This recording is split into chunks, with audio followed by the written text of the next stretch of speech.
Merry Christmas once again, film fanatics. Filmholmes here with another rendition of Too Many Movies.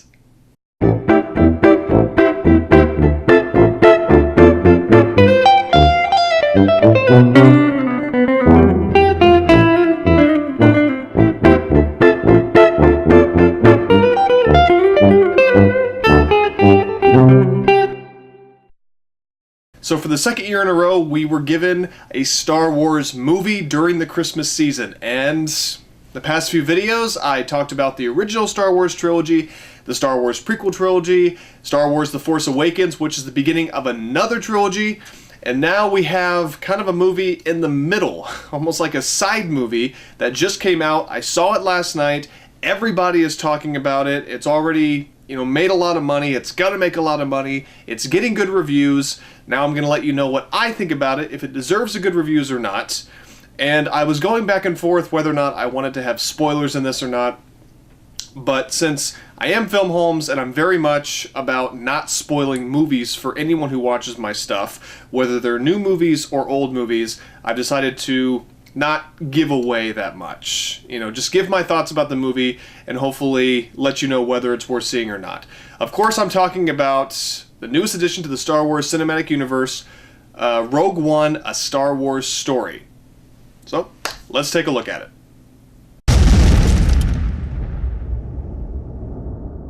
Okay, the plot of Rogue One, A Star Wars Story, and let me go ahead and talk about the name.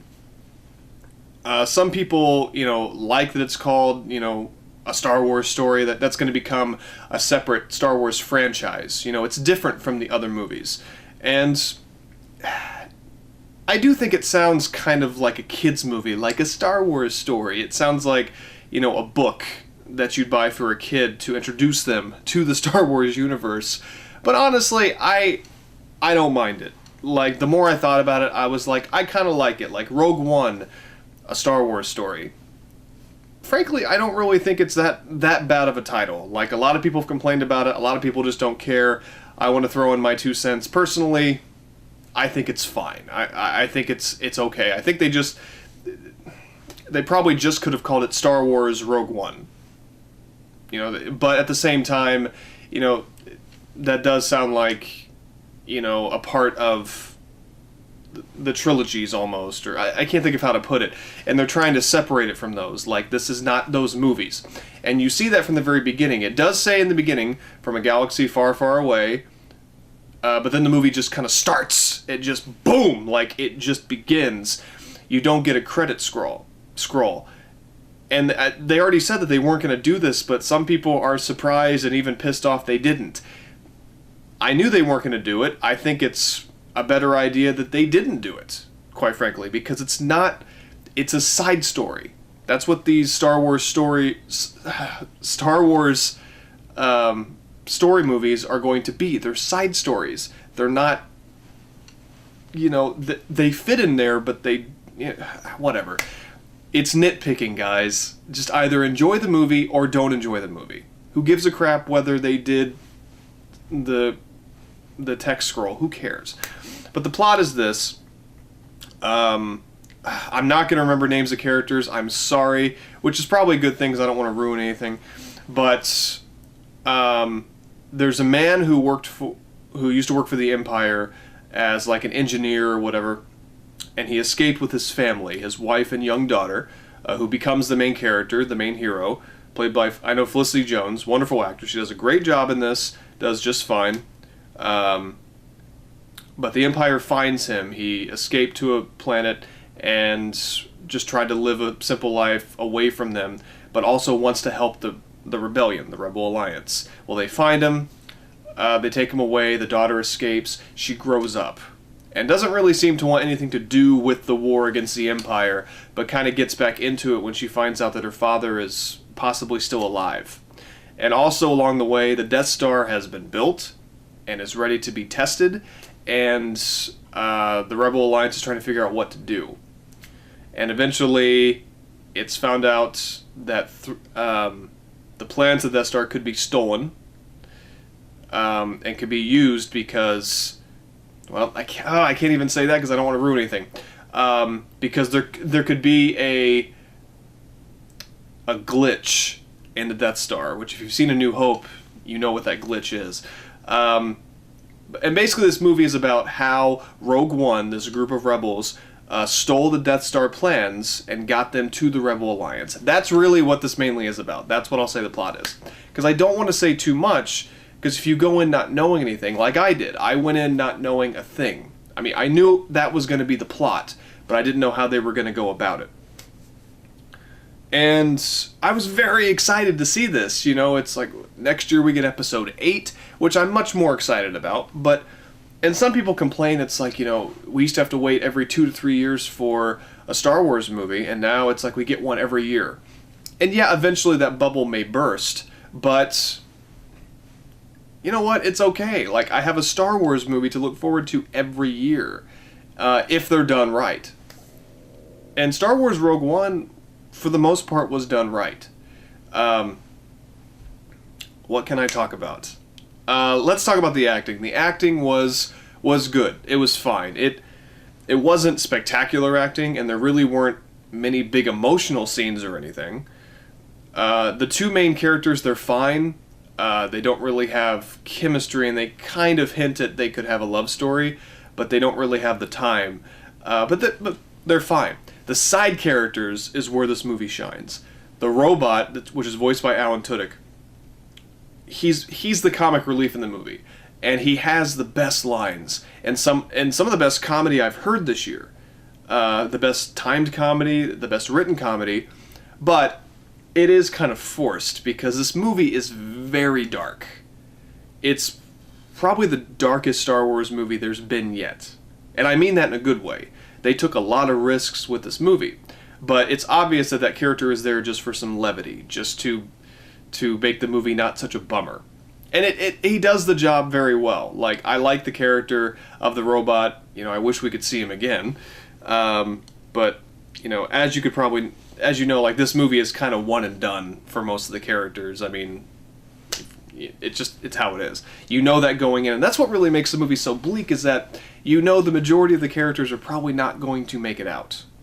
And that's not a spoiler. If any of you are getting mad at me right now, that's not a spoiler. You know that going in. You know that they tell you that in A New Hope. The people that got this stuff probably don't make it. So, you know, it's like you can't really get attached to the characters. And they don't really have a lot of exposition explaining the characters. Like, you know who they are, you know what they want, but you don't get to know them. But for a movie like this, that's passable, that's fine. Because the acting is okay. And the other side characters, the blind guy he's not a Jedi, but he kind of acts like a Jedi, he's awesome. And the guy who's with him who shoots people, he's awesome. The defector pilot from the Empire, he's a good character. Like I said, all the characters are good. The direction and the cinematography is beautiful. It is wonderful. This is probably the best looking Star Wars movie that they've made yet. They really like kind of went for art. You know, like, it is beautifully shot, and the special effects are amazing, and it's obvious, and maybe I'm wrong, but it's obvious they use models for the ships. Not every time. A lot of it is CG, of course, but you could tell they're models. They really put their heart and soul into this movie, and they wanted to make it look like, you know, because it does lead directly into A New Hope. Of course it does. I mean, directly into A New Hope. So they had to make it look like it, you know, and even though, yeah, it's going to look quite different, it looks clean and newer, it's still, you know, the sets look just like the sets from the first 3 movies, you know, the costumes, everything. The attention to detail is wonderful and much appreciated. They worked hard on this movie. They really did. And the script is fine. The writing is fine. The dialogue's fine. It's a good script for what it is. It's very different for a Star Wars movie. But like I said, it's very dark. But like I said, the special effects, and I'll just say this. They bring back a few people. They bring back at least one big one from the prequels, which I very much appreciated. They brought back a lot of other characters from the original Star Wars trilogy, and that's all I'm going to say. Technology is wonderful, and when you see this movie, you'll know what I'm talking about. The one big reveal, it's an actor. Well, most of them have passed away, unfortunately.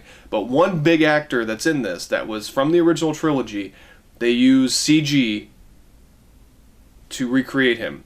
And this has kind of become a controversial thing, as I've read today. Like, some people really loved it, some people really hated it. I thought it looked spectacular. You know he's not really there. But you know what? For what they did, it's amazing. And they didn't have to do it, and maybe they shouldn't have done it. But they did it, and for what they did, and the voice actor they got is pitch perfect, it's wonderful. And even the last shot of a certain actress to make her look younger, you could tell it's fake, but it still looked great. And it was just a quick shot. It's amazing what they're doing with technology like this. It really is. It's scary good. Scary good. But for the actor I was talking about right before, it was like they brought him back to life. I mean, I guess in scenes with other actors you could tell, but I couldn't. I was so just in awe. So props to them for doing this. You know, I think it was a good decision. I'm glad they did it. You know, they could have just not done it, but they really went balls to the wall and they said, screw it, we're doing this. And they did it. So when you see the movie, you'll know what I'm talking about. It really is amazing. But if you hate it, I get it too. Okay, so let's see what else I can talk about. I don't want to ruin too much of the plot. It's not like this plot means a lot to the Star Wars cinematic universe, but people take this stuff very seriously. They take Star Wars seriously. I don't want to ruin too much, because I've already seen some major websites ruin some big things about the movie. It's like, it's been a day, guys. Come on. This is the first weekend it comes out, too. Chill. Don't ruin so much. So I'm trying not to. But I guess overall, did I have any problems with the movie? The one big problem I have with the movie is the first half is very slow. And it does jump around a lot, and it didn't keep my attention very well. You go from planet to planet to planet to planet to planet, and meet all these new characters, and about halfway through the movie, I was getting, I don't want to say bored, but I was getting sleepy. Like, I was wanting to fall asleep. I was having a hard time keeping my eyes open. And it wasn't because it was late or that I was tired. I just was getting like, something needs to happen. Uh-oh. Sounds like a fire truck out there, because this review's on fire. Anyway, you probably didn't even hear the siren, but that's what happened. But about halfway through the movie, it about lost me, because the pacing it's not very good Star Wars pacing. And this isn't a Star Wars movie. It's a war movie that's set in the Star Wars cinematic universe. People need to realize that. This movie is very different. It's much darker. It's not paced the same. There's not as much action in the beginning. Now, some of the action scenes they have, like the blind man fighting the stormtroopers, that was awesome. That was one of the best scenes of the movie.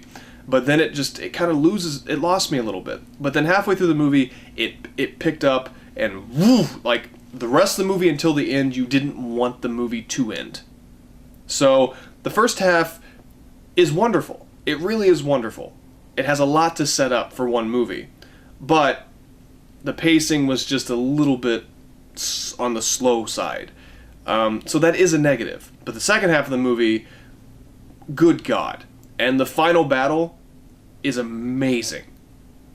The final battle on the planet where they're trying to get the plans and in outer space is fantastic. Probably the best in any Star Wars movie. I mean, this movie, Rogue One, it knew what to do, and it doesn't do everything perfectly. You know, some of the callbacks, like, I don't want to say too much, are very good. Some I was just like, okay. But at the same time, it's cute, and I don't mind it. It's fun. And that's what Star Wars movies are supposed to be. They're supposed to be fun. And that's really the only big negative I had, was the first half was just kind of slow. And I wish Forrest Whitaker, his role was bigger, but He did fine. It was cool to see him in a Star Wars movie. You know, the cast, it was very well cast. It was good. Some people I didn't recognize really, and I don't know Felicity Jones that well, so I could believe them in these characters.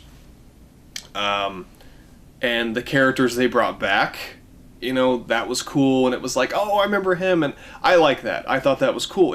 It makes it feel more like it fits between Episode 3 and Episode 4, because this is basically Episode 3.5.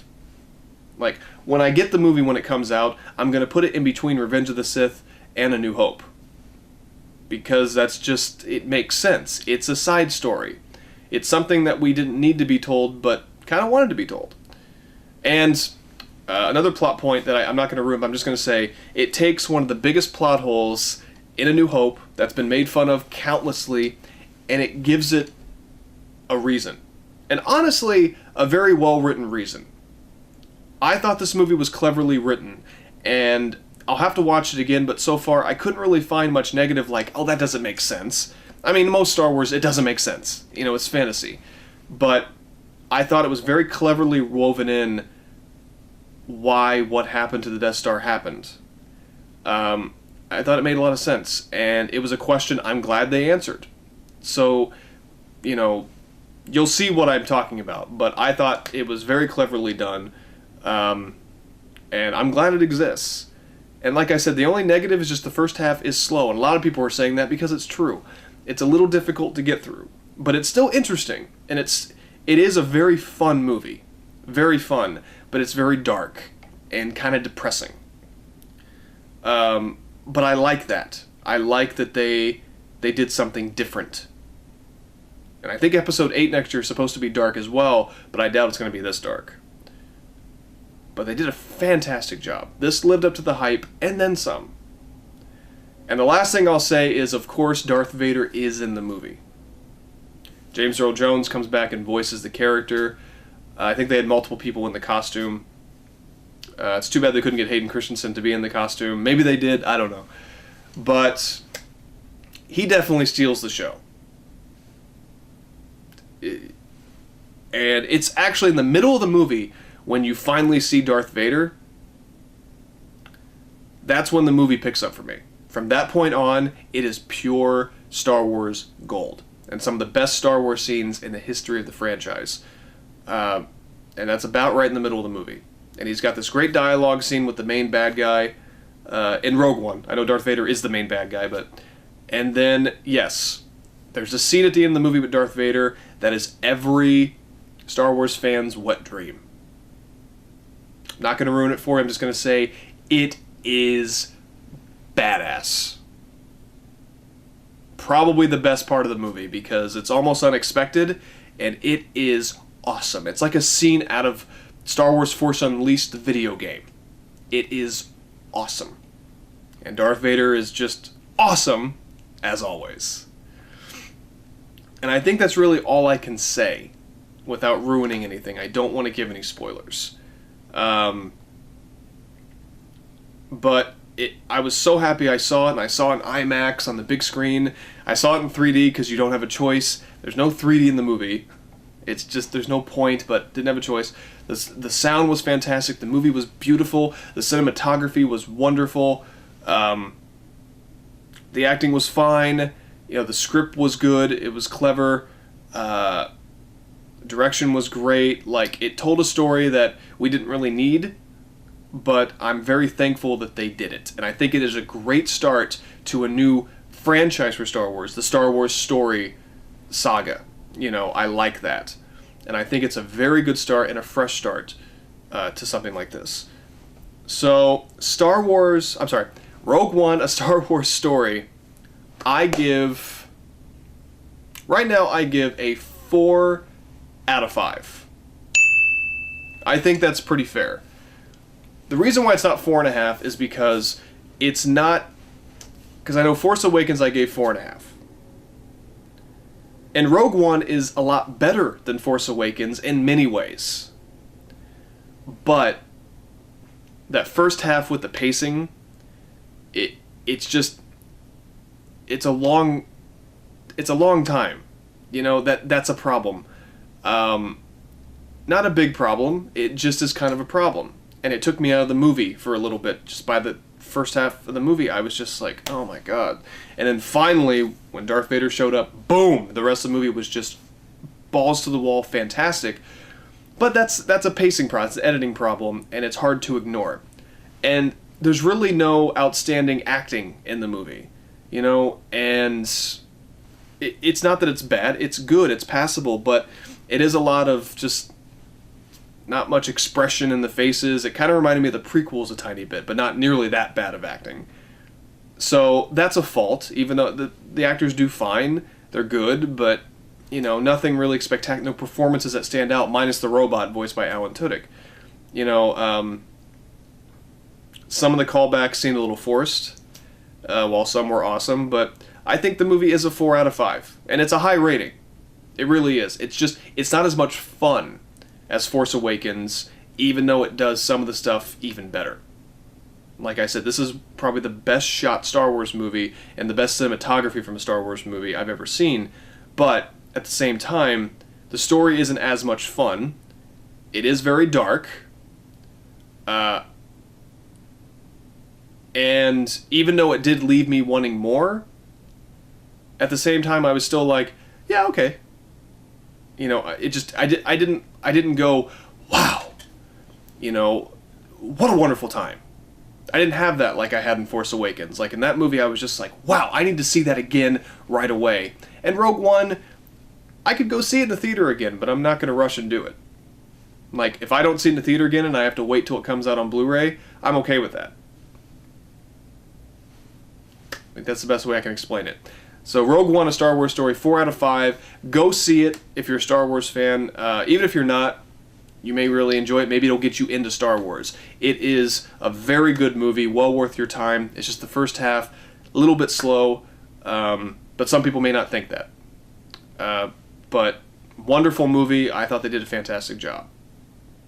So, that was Too Many Movies with me, Filmholmes. So that was Rogue One, A Star Wars Story. And that wraps up all the Star Wars movies that, well, all of them that I can talk about, because that's all there is so far. Can't wait for episode 8 next year. I love these come out around Christmas time, even though it is so freaking cold outside. It's, you know, but I guess this is the tradition now that a Star Wars movie comes out every December. And I'm perfectly okay with that, because I love Star Wars. You know, I'm a huge Star Wars nerd, and I'm okay with whatever they give me. They keep putting out quality movies like this. I can't complain. But there's one more movie I'm going to review this month. It is my favorite Christmas movie. I'm going to finally review one Christmas movie. I'm going to release that on Christmas Eve. So maybe that'll help get everybody into the Christmas spirit.